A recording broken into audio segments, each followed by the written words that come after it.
हर तरफ त्योहार का माहौल छाया हुआ था। शिवजी के सम्मान में बना एक भव्य मंदिर की प्राण प्रतिष्ठा हो रही थी। एक ऐसा मंदिर जिसे बनने में पूरे 28 साल लगे। 250 एकड़ की जमीन पर बना ये 135 फीट ऊंचा मंदिर हर एक शिव भक्त की आस्था का प्रतीक है। इस मंदिर में 7 अलग अलग ऋषियों की समाधि और शिव जी की 1008 प्रतिमाएं बनी हैं। लेकिन इस मंदिर की सबसे खास बात है इसका आकार। यह मंदिर दुनिया का सबसे पहला मंदिर है जो ओम के आकार में बना है। ओम हिंदू धर्म का एक महत्वपूर्ण सिंबल है, जिसका मतलब है आत्मा और ईश्वर। माना जाता है कि सृष्टि के निर्माण के समय ओम की ध्वनि फैली हुई थी और इसलिए कई मंत्र जाप ओम से ही शुरू होते हैं। लेकिन क्या आप जानते हैं, सनातन धर्म में ऐसे 38 से भी ज्यादा सिंबल और ऑब्जेक्ट्स हैं जिन सभी का हमारे शास्त्रों में एक खास महत्व है। क्योंकि किसी भी महत्वपूर्ण जगह से जाने से पहले माथे पर तिलक लगाया जाता है। क्यों मंदिरों में स्वास्तिक के निशान बने रहते हैं? ऐसे कई सवालों के जवाब छुपे हैं इन पवित्र सिंबल से जुड़ी कहानियों में, जिनके बारे में ज्यादा लोग नहीं जानते। शंखनाद की ये मधुर ध्वनि जो अक्सर पूजा और धार्मिक अवसरों पर सुनाई देती है, पर क्या आप जानते हैं एक बार श्री कृष्ण ने इसी शंखनाद से नरक के एक हिस्से को पूरी तरह से खाली कर दिया था। स्कंद पुराण के अवंतिक क्षेत्र महात्मा के अनुसार भगवान श्री कृष्ण और बलराम जी अपनी शिक्षा पूरी होने के बाद अपने गुरु संदीपनी के पास गए और उनसे पूछा, गुरुजी हमें बताइए, हम आपके गुरु दक्षिणा के रूप में क्या दे सकते हैं? उनके इस सवाल पर गुरु ने उन्हें कहा कि वो अपने मरे हुए पुत्र को फिर से जीवित देखना चाहते हैं। उन्होंने बताया कि उनका पुत्र प्रभासा जब यात्रा पर गया था तब महासागर की बड़ी मछली ने उसे निगल लिया। अपने गुरु की बात सुनकर श्री कृष्ण और बलराम जी मछली की खोज में निकल पड़े। जैसे ही वो महासागर पहुंचे, खुद महासागर ने उन्हें बताया कि अभी तो यहाँ मछली के रूप में एक राक्षस रह रहा था और उसने ही गुरु संदीपनी के पुत्र को निगला था। ये सुनकर श्री कृष्ण क्रोधित हो गए और उस राक्षस को चुनौती देकर उसका वध कर दिया और गुरु संदीपनी के पुत्र को ढूंढने के लिए उस राक्षस का पेट फाड़ दिया।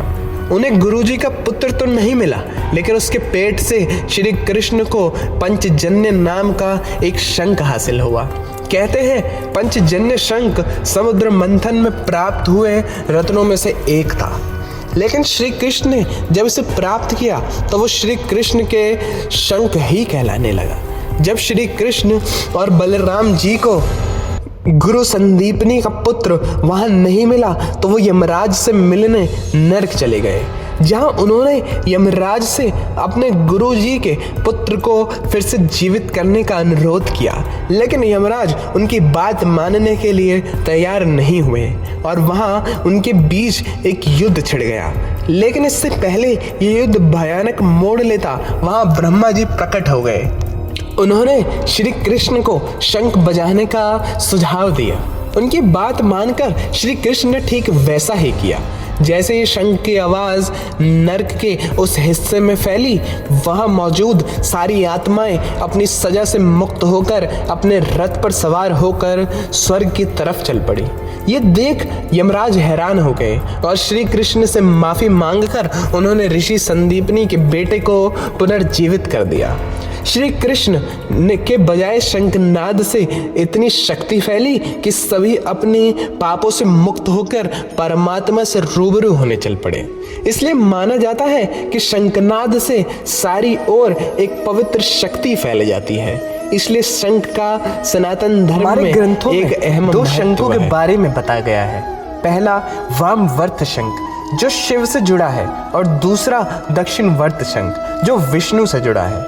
वर्त पुराण और स्कंद पुराण के अनुसार दक्षिण वर्त शंख में इतनी शक्ति है कि शंख में पानी भरकर विष्णु जी की मूर्ति को अगर स्नान कराए तो इंसान के पिछले 7 जन्मों के पाप धुल सकते हैं।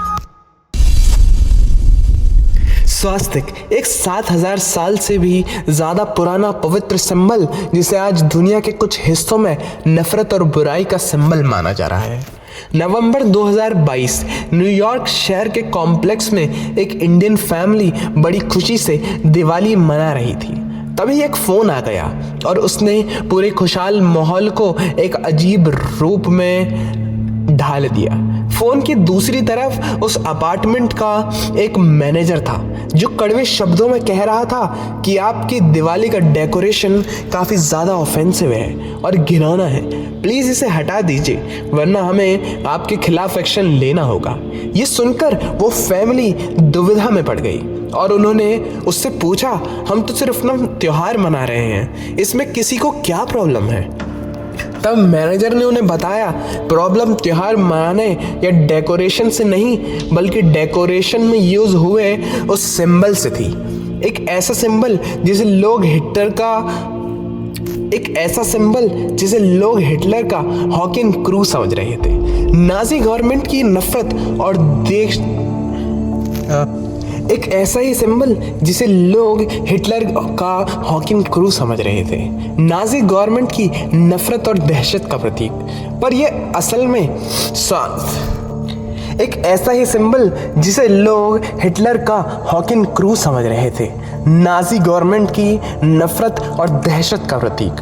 पर यह असल में सनातन धर्म का एक पवित्र सिंबल स्वास्तिक था, एक सिंबल जिसे हिटलर ने चुराकर एक अलग रूप, परिभाषा और नाम दिया। और तभी से लोगों ने इन दोनों सिंबल में फर्क करना ही छोड़ दिया। लेकिन हिटलर के हॉकिन क्रू से बिल्कुल विपरीत मतलब रखने वाले स्वास्तिक का एक लंबा और बेहद ही पवित्र इतिहास रहा। स्वास्तिक का जन्म संस्कृत परिभाषा से हुआ और माना जाता है कि यह सिंबल उतना ही पुराना है जितनी ही भाषा। प्रॉस्पेरिटी, अबंडेंस, हैप्पीनेस और वेल्थ से जुड़ा इस सिंबल का हर एक आकार जीवन के अलग अलग पहलू को दर्शाता है। इसकी 4 भुजाएं, 4 वेद, 4 लाइफ स्टेजेस और 4 वर्ण को दर्शाती है। हमारे पुराणों के अनुसार स्वास्तिक भगवान श्री विष्णु के चरणों के 16 निशानों में से एक है। पूजा का कलश हो या घरों और मंदिरों की दीवारें, हिंदुस्तान में स्वास्तिक बनाए जाने का मतलब है जीवन में शक्ति और पॉजिटिविटी का आना। हिंदुइज्म के साथ ही बुद्धिज्म, जैनिज्म और एशिया के अलग अलग कल्चर में से इस सिंबल का एक अलग इम्पोर्टेंस है और आज अनगिनत एशियन परिवार इस पवित्र सिंबल को उसकी असली पहचान दिलाने के लिए लड़ रहे हैं। एक ऐसा अस्त्र जो भगवान शिव के रक्षक और विनाशक रूप को बहुत ही अच्छे से दर्शाता है, शिव जी का त्रिशूल। त्रिशूल को शिव जी का सबसे खतरनाक अस्त्र कहा जाता है, जो एक ही पल में सृष्टि का विनाश करने की शक्ति रखता है। शिव पुराण के अनुसार शिवजी स्वयंभू हैं और जब वो इस सृष्टि में प्रकट हुए तभी से त्रिशूल शिवजी के पास था। लेकिन विष्णु पुराण के अनुसार त्रिशूल से जुड़ी अलग कहानी बताई जाती है, जिसके अनुसार भगवान शिव को त्रिशूल डिवाइन आर्किटेक्ट भगवान विश्वकर्मा जी ने भेंट किया। विष्णु पुराण के अनुसार विश्वकर्मा की बेटी स्वर्ण का विवाह सूर्य देव से हुआ, लेकिन कुछ ही समय बाद उन्हें सूर्य देव की ऊर्जा से बहुत ज़्यादा तकलीफ होने लगी। जैसे ही उन्होंने अपनी समस्या अपने पिता को बताई, उन्होंने एक यंत्र का निर्माण किया जिससे सूर्य देव की ऊर्जा कम हुई, लेकिन उस प्रक्रिया से यंत्र में बहुत सारी ऊर्जा जमा हो गई, जिसे साइंटिफिक टर्म्स में सोलर एनर्जी कहा जाता है। और इस सोलर एनर्जी से विश्वकर्मा जी ने त्रिशूल का निर्माण किया और इस भयंकर अस्त्र को शिव जी को अर्पण कर दिया।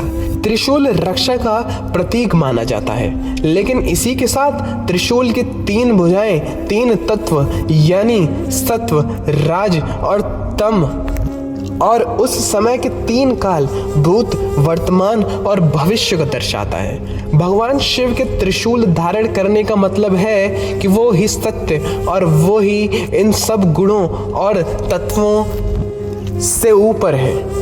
शूल का अर्थ होता है परेशानी और सफरिंग्स, और त्रिशूलधारी शिव ही हैं जो हमें इन समस्याओं से मुक्ति दिला सकते हैं। शिव जी के और देवी माँ के मंदिरों के ऊपर अक्सर त्रिशूल लगाने की प्रथा है।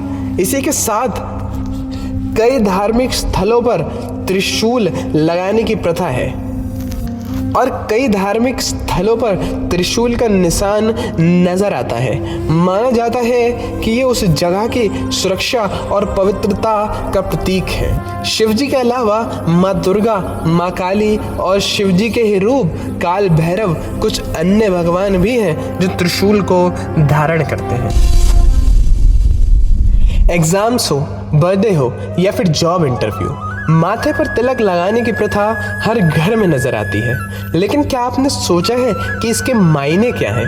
क्यों सिंदूर या चंदन से आंखों के बीच एक तिलक लगाया जाता है? दरअसल इसका जितना धार्मिक महत्व है उतना ही स्पिरिचुअल सिग्निफिकेंस भी। योग शास्त्र के अनुसार हमारी आंखों के बीचों बीच आज्ञा चक्र होता है, जिसके एक्टिवेट होने से हम अपने हायर स्पिरिचुअल सेल्फ से कनेक्ट कर सकते हैं। इस प्रोसेस को अक्सर शिव जी की थर्ड आई ओपनिंग से कंपेयर किया जाता है और कहते हैं कि इस चक्र के स्थान पर तिलक लगने से इसे एक्टिवेट करने में मदद मिलती है और इंसान और ज़्यादा जागृत होने से अपनी फुल पोटेंशियल से काम कर सकता है। और इसलिए किसी को कभी इम्पोर्टेंट काम करने से पहले तिलक लगाया जाता है। लेकिन इसका एक धार्मिक पहलू भी है, जिसके अनुसार तिलक के अलग अलग प्रकार पाए गए हैं जो आपके इष्ट देव पर डिपेंड करता है। वैष्णविज्म, जो भगवान विष्णु को अपना भगवान मानते हैं, इसमें उर्ध पर्व नाम का तिलक लगाया जाता है, जो तिलक 3 वर्टिकल लाइन और यू शेप से बनता है। वासुदेव ग्रंथ के अनुसार ये 3 लाइन ब्रह्म, विष्णु, शिव और 3 रियलिटीज माया, आत्म और ब्राह्मण को रिप्रेजेंट करते हैं। शिवाइज्म में त्रिपुंद्र या रुद्र तिलक लगाया जाता है। इस तिलक में भी 3 लाइन होती हैं। शाक्त ट्रेडिशन या देवी माँ के भक्त माथे पर सिर्फ लाल बिंदु लगाते हैं, वहीं गणेश जी के भक्त लाल चंदन या रक्त चंदन टीका लगाते हैं। तो ये थे कुछ ऐसे सिंबल्स और पवित्र ऑब्जेक्ट्स जिन्हें अक्सर शुभ कार्यों में और धार्मिक स्थलों पर देखा जाता है और हर एक का अपना अलग महत्व है।